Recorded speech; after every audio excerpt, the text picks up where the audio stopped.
नमस्कार, मैं अश्विनी कुमार। याद है आपको जब राहुल गांधी ने प्रधानमंत्री नरेंद्र मोदी, नीरव मोदी और ललित मोदी के नाम चोर शब्द से जोड़ा था, जिसके बाद 2 अदालतों का फैसला आया था। उन्हें अधिकतम सजा मिली थी। नतीजा उनकी सांसदी चली गई थी और उन्हें अपना बंगला खाली करना पड़ा था। तब याद है आपको स्मृति ईरानी ने किस तरह से उन पर ताना मारा था का सरकारी बंगला नहीं है, यह जनता का सरकारी बंगला है। अब 11 जुलाई तक स्मृति ईरानी को बंगला खाली करना है।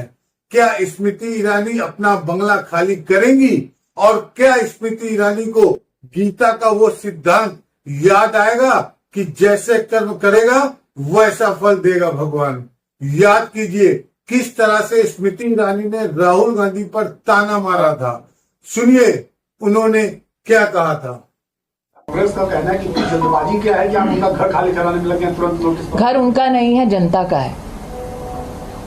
देखिए, कांग्रेस पार्टी इस बात की आदी हो चुकी है कि जैसे अमेठी में गरीब नागरिकों की जमीन हड़प ली, वैसे ही आज देश की राजधानी में टैक्स पेयर का मकान हड़प लेंगे। अब स्मृति ईरानी अमेठी का चुनाव हार गई हैं।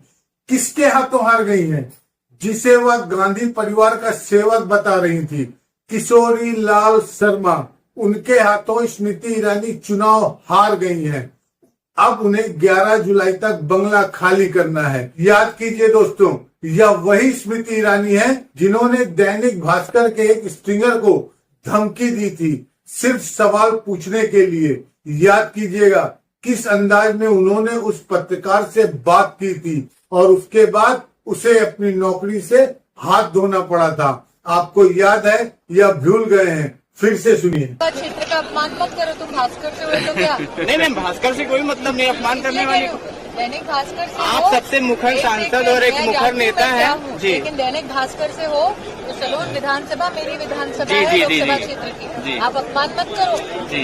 लेकिन मैम अगर आप इस क्षेत्र में आई हैं तो फिर क्षेत्र के 2 शब्द बोल दिया दीदी, 2 शब्द बोल मैम आप बोल दीजिए 2 शब्द। मैं क्षेत्र का अपमान कर दे पत्रकार होते। नहीं नहीं नहीं, आपके क्षेत्र का अपमान नहीं हो रहा, लेकिन आप पहली बार ऐसा कर रही है तो इसलिए आपसे मैं कह रहा हूँ, मतलब आप 2 शब्द बोल दीजिए, बोलना नहीं चाह रही हैं। आप अगर मेरे क्षेत्र का अपमान करेंगे भैया तो मैं आपकी मालिकाना उनको फोन करके कहूंगी। पत्रकार को अधिकार नहीं क्षेत्र की जनता का अपमान करने। नहीं मैं कोई भरत अग्रवाल जी है ना, कोई अपमान नहीं हो रहा है। मैं करूंगी फोन और कहूंगी सलोन विधानसभा क्षेत्र अमेठी लोकसभा क्षेत्र का हिस्सा है। जी, मेरी जी। क्षेत्र की जनता का अपमान मत करिए। आप होंगे बड़े रिपोर्टर, लेकिन आपको जनता का अपमान करने का अधिकार नहीं। दीदी आइंदा मेरे क्षेत्र की जनता का अपमान मत हम कीजिएगा। लोग 2 शब्द बोलने के लिए भैया आगे से मेरी क्षेत्र की जनता का अपमान मत करिएगा। बहुत प्यार से निवेदन। आज 11 जुलाई तक स्मृति ईरानी को अपना बंगला खाली करना है और न सिर्फ स्मृति ईरानी को, वो तमाम लोग जिन्हें अपना बंगला खाली करना है वो मैं आपको पढ़कर सुनाना चाहता हूँ। स्मृति ईरानी, RK सिंह, अर्जुन मुंडा, महेंद्र नाथ पांडे, संजीव बलियान, राजीव चंद्रशेखर, ये वो तमाम नाम हैं जो भारतीय जनता पार्टी सरकार में मंत्री हुआ करते थे और चुनाव हार गए हैं। इनके अलावा कैलाश चौधरी, अजय मिश्रा टेनी, वही अजय मिश्रा टेनी जिसके बेटे ने हमारे किसानों को कथित तौर पर अपनी गाड़ी के नीचे रौंद दिया था, साध्वी निरंजन ज्योति, वी मुरलीधरन, सुभाष सरकार, इन तमाम लोगों को अपना बंगला खाली करना है, अपना घर छोड़कर जाना है। और आप जानते हैं दोस्तों, इन तमाम लोगों में से सबसे ज्यादा अगर यह बात किसी को चुभ रही है तो स्मृति ईरानी को चुभ रही है। वो स्मृति ईरानी जिनके अहंकार का शिकार कई लोग हुए हैं, चाहे पत्रकार हो, चाहे राजनेता हो।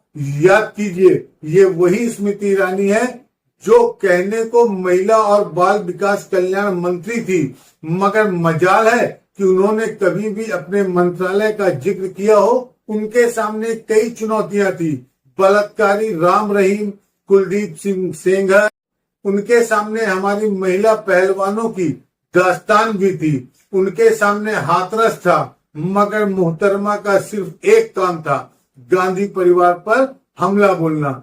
याद कीजिए किस तरह से इन्होंने संसद के अंदर खड़े होकर सोनिया गांधी के साथ बदमिजाजी की थी। याद है कि भूल गए। फिर से सुनिए।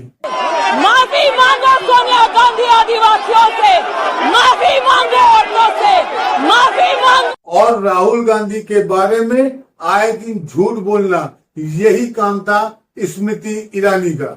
राहुल गांधी भारत जोड़ो यात्रा शुरू करते हैं तो उसके बारे में झूठ बोलना कि उन्होंने स्वामी विवेकानंद के सामने सिर नहीं झुकाया, सरासर गलत, सरासर झूठ। यही तो काम था स्मृति ईरानी का, राहुल पर निशाना साधना, मगर फिर उन्होंने सोनिया गांधी की बेइज्जती की। उसी के बाद राहुल और प्रियंका ने ठान लिया था कि स्मृति ईरानी को हर कीमत पर अमेठी से हराना है। राहुल जानते थे अगर वह खुद अमेठी से चुनाव लड़ते तो पूरी भारतीय जनता पार्टी मशीनरी वहां उतर जाती, पूरा गोदी मीडिया स्मृति ईरानी के पक्ष में चुनाव प्रचार करता। मगर उन्होंने एक मास्टर स्ट्रोक खेला, वह अमेठी से नहीं उतरे, वे उतरे तो कहां से? रायबरेली से, और दोनों ही सीटें कांग्रेस जीत गई। और अब स्मृति ईरानी को बंगला खाली करना है, वो स्मृति ईरानी जिन्होंने राहुल गांधी पर ताना मारा था। नमस्कार, मैं अश्विनी कुमार। स्वतंत्र और आजाद पत्रकारिता का समर्थन कीजिए, सच में मेरा साथी बनिए। बहुत आसान है दोस्तों, इस सब्सक्राइब बटन को क्लिक करिए और हमारे चैनल को सब्सक्राइब करिए। साथ में बगल में बेल आइकॉन को दबाइए जिससे हमारी हर खबर आप तक सबसे पहले पहुंच सके।